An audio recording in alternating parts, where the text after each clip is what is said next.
La colère gronde. Adrien Quatennens, ex-coordinateur de la France Insoumise, a été condamné par le tribunal de Lille à 4 mois de prison avec sursis et 2 000 € de dommages et intérêts pour violence envers son épouse, avec laquelle il est en instance de divorce.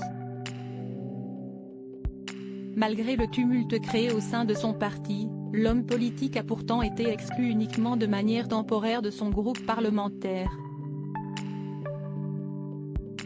Une décision qui a poussé nombre de militants de la France Insoumise et de la NUP à se rebeller. Dans une tribune publiée par Le Monde ce lundi 26 décembre, nous, militantes et militants féministes de la France Insoumise, avec le soutien des féministes de toute la gauche, affirmons, à travers cette tribune, notre contestation des décisions prises par les dirigeants nationaux de LFI, ces dernières semaines.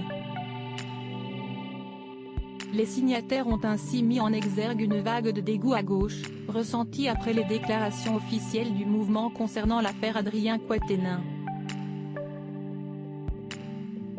Lorsqu'un groupe politique porte des programmes féministes, il se doit de lutter contre le système actuel et de cesser de protéger les agresseurs, surtout quand on sait qu'en France au moins 225 000 femmes sont victimes de violences conjugales chaque année, peut-on lire encore dans la tribune. Nous demandons une démocratie interne plus juste où les représentants seront nommés et légitimés par les militants ES et non pas essentiellement par le cercle restreint du Bureau national, ont-ils également écrit.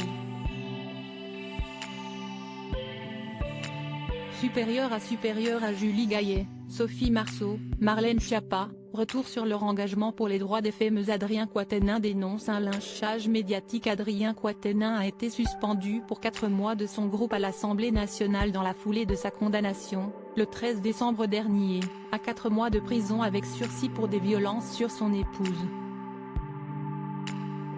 L'élu de la première circonscription du Nord, qui avait précédemment reconnu avoir donné une gifle à sa femme et indiqué traverser une procédure de divorce difficile, s'était déclaré victime d'un lynchage médiatique et a refusé de démissionner. Article écrit en collaboration avec 6 médias Crédit Photo, Stephen Caillé Panoramique.